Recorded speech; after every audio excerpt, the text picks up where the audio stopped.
굳이 우리가 도시에 모여 살 필요가 뭐 있느냐. 전원 생활하면서도 이렇게 정보를 사람과 사람이 대면하면서 얘기할 수 있는 그런 내용들, 그런 내용에서 혁신이 발달하고 그게 바로 도시다. 이렇게 더 광역화하고 더 이렇게 그 메가시티화 하지 않으면 살아남지 못해요. 그때 되면 늦죠.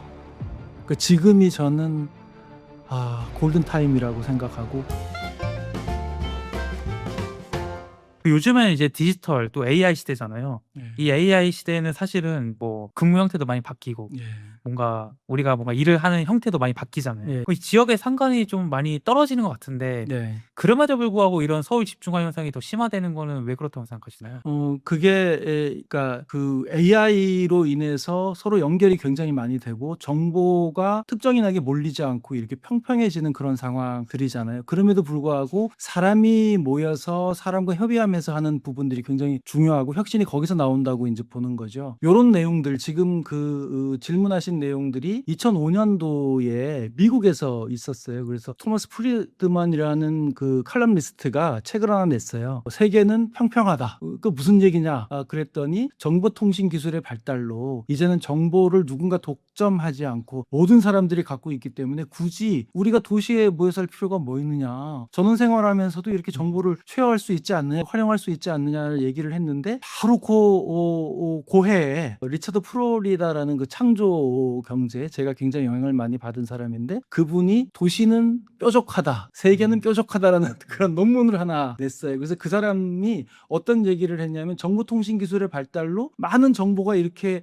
공유되고 있지만 사람들이 모이고 또 밀도가 모이고 하는 그런 곳에서 도시에서 혁신이 일어난다라는 그런 얘기를 한 거죠. 그러면서 그 사람이 이렇게 냈던 게 인구 밀도가 높은 지역이 뾰족한 거, 건물의 밀도가 높은 지역이 또 뾰족한 거, 기술에 대한 논문에 대한 뭐 번역 이런 것들이 많이 일어나는 지역, 특허가 많이 일어나는 지역, 나중에 세 번째, 네 번째 특허나 기술 정보 공유나 이런 부분은 우리나라가 굉장히 높더라고요. 그래서 우리나라가 선진국에 이제 들어갈 수 있는 거 아닌가라는 그런 생각을 하는 거죠. 어쨌든 결론적으로 얘기하면 AI나 어떤 정보통신 기술이 발달을 해서 어디서나 일을 할 수 있는 여건은 만들어졌지만 사람과 사람이 대면하면서 얘기할 수 있는 그런 내용들, 그런 내용에서 혁신이 발달하고 그게 바로 도시다라는 그런 것 때문에 계속 이렇게 집중이 되는 거라고 생각을 합니다. 그러니까 뭐 예를 들면 뭐 그런 거네요. 만약에 서울에서 일을 하는 사람과 부산에서 일을 하는 사람이 미팅을 하자고 했을 때 상식적으로 생각하면 이제 중간인 대전에서 만나야 되는데 그렇지 않잖아요. 예, 뭐 그렇습니다. 보통은 서울로 오는 예, 거고 그렇죠. 가끔 뭐 부산에서 보는 거잖아요. 예, 그렇습니다. 그렇듯이 이제 예. 이 사람과 사람의 만남이 어쨌거나 사업에서는 필수적이고 이 예. 가치가 어쨌거나 사라지지 않기 때문에 예. 어딘가에 만나야 되는데 그게 예. 어쨌거나 교통이 잘 되어 있는 예. 사람이 만나기 쉬운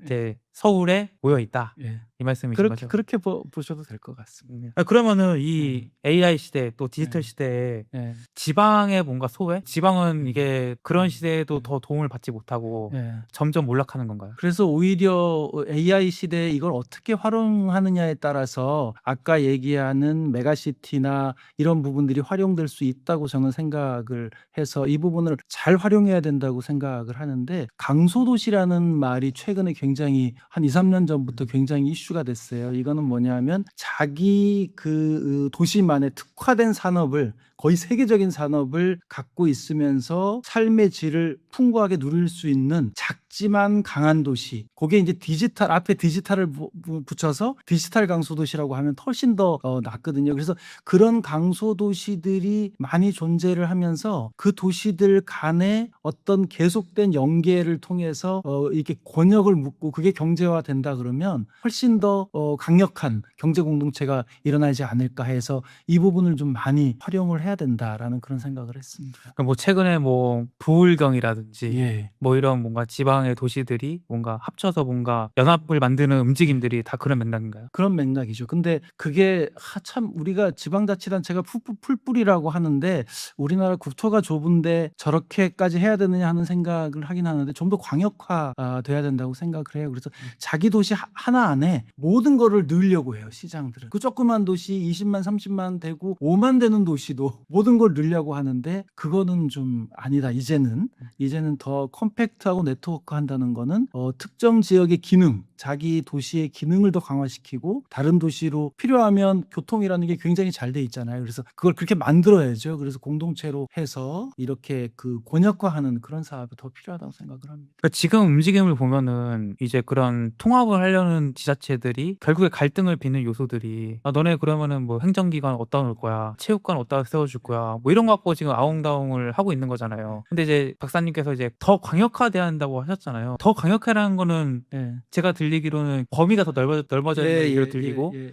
그럼 어쨌거나 더 많은 지역들이 포용을 하고 뭔가 예. 합의를 해서 예. 뭔가 우리 더 나은 뭔가 지자체 혹은 더 나은 뭐 지역을 만들어 보자 예. 해서 그런 뭔가 과실이라고 해야 되나요? 예. 그것들이 또 잘 나눠져야 될 텐데 예. 어떻게 이게 성공할 수 있을까요? 지금은요, 우리 도시가 어떻게 되느냐보다 내가 어떻게 되지 않을까 하는 그런 지자체장들의 그런 내용들이 많아요. 그래서 그 자기 이 도시에서 갖고 있는 장점, 그걸 이제 기능이라고 하는데 그 기능을 강화하는 부분들이 좋을 것 같아요. 그래서 지금 부울경도 하다가 지금 논의가 중단된 게 부산이 메인을 가지고 있으면 울산이나 경남은 뭐냐 하는 그런 부분인데 울산이라는 건 산업이라는 강력한 그 어떤 기능이 있고 또 부산이라는 거는 금융도시라는 거, 항만도시라는 것도 강력한 게 있잖아요. 그래서 그거를 더 키울 수 있도록 그 안에 경제공동체를 만들면 되는데 혹시 이게 통합되면서 혹시 이게 이렇게 그 메가시티화 되면서 내 자리가 날아가지 않을까 하는 그런 걱정들이 더 문제인 것 같아요.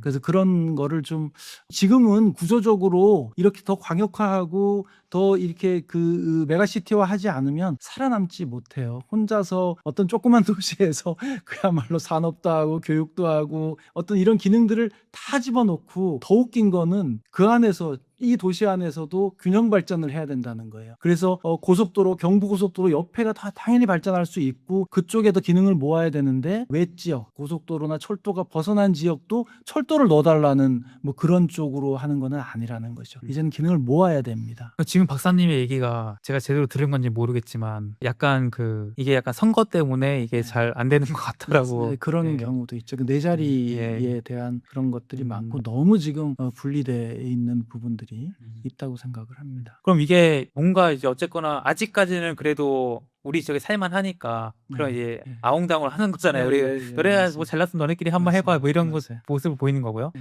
어쨌거나 더 시간이 지난다면은 뭐 예. 5년이든 10년이든 20년이 더 지나면은 예. 할 수밖에 없는 상황이 오는 거잖아요. 그때 되면 늦죠.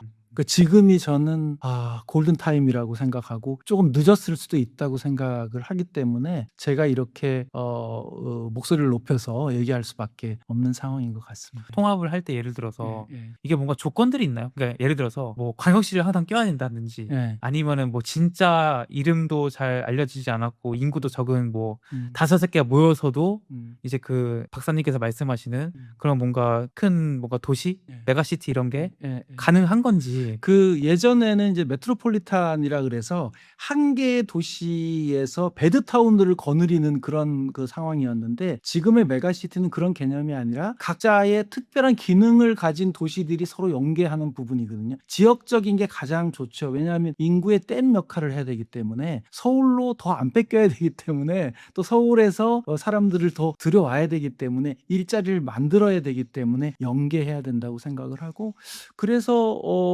지금 예를 들어서 우리 이 수도권 같은 경우는 GTX 같은 것들, 그러니까 순환철도 같은 것들을 많이 만들잖아요. 그래서 그런 거는 만들어야 된다고 생각을 합니다. 그래서 도시 간에 그 권역은요 출퇴근이 가능하고 통학이 가능하면 훨씬 더 좋은 거죠. 예를 들어 부산과 울산은 출퇴근 통학 가능하거든요. 그 정도면 철도를 놔서 좋은 학교도 갈 수 있는 거고 좋은 직장도 갈 수 있는 거고 그 대신 그 부산에 일자리가 있다 그러면 울산에서 어떤 문화나 이런 걸 누릴 수 있도록 또 만들 수 있는 거고 이런 식의 기능 분화가 더 필요하다고 생각을 합니다. 제가 그 통합된 모습이 궁금한데 예를 들어서 뭐 그 부산과 울산과 경남이죠. 부울경이 만약 합쳐졌다 하면은 이게 일단은 뭐 부산시장, 경남 뭐 도지사, 울산시장이 싹 사라지고 예. 새로 이름이 나와서 예. 행정체계가 그냥 통합되는 건가요? 그 부분은 더 논의를 해봐야 되는 사항이고요. 굳이 저는 그렇게 할 필요는 없다고 생각하는 게 지금 얘기하는 그 세계 도시권 경쟁이라는 거에서 그러니까 파리 시장이 모든 걸 관할하는 건 아니잖아요. 얼마나 더 유기적으로 자기들이 연합체를 만들어서 자기들이 지자체를 유지하면서 또 독자적으로 발전하면서 이렇게 전체적으로 같이 경제권을 이끌어 나가느냐 그런 문제라서 굳이 행정의 통합, 그러니까 행정 그 범위의 통합까지는 필요가 하지 않다. 독자적으로 유지하면서 기능을 같이 서로 쉐어하고 서로 나누고 하는 그런 부분들이 중요하다고 생각합니다. 그러니까 이제 행정의 통합이 아니라 기능에 대해서 그렇죠. 일단은 대합의가 필요하고 그렇죠. 거기에 맞춰 자원을 배분하는 게 그렇죠. 필요하다. 그렇죠, 맞습니다. 이거는 어떻게 보면 이제 지자체장의 의지가 제일 중요할 수 있겠네요. 그냥 네, 뭐 그렇습니다. 단순하게 뭐 법적으로 뭘 하는 걸 떠나가지고. 예, 예. 그래서 지금 뭐 아예 행정 통합한 게 이제 전남 광주가 아예 통합을 했는데 그 방향도 또 테스트를 해보고 또 여기서 불경 메가시티로 해서 또 만들어 놓은 것도 하고 필요하면 행정 통합하는 것도 또 검토해 보는 거고 그러니까 여러 가지 그런 거에 대해서 뭐 이렇게 딱 정해놓지 않지만 기능의 구분 그리고 서로 연계하는 부분들은 앞으로 나가야 될 방향이라고 생각합니다.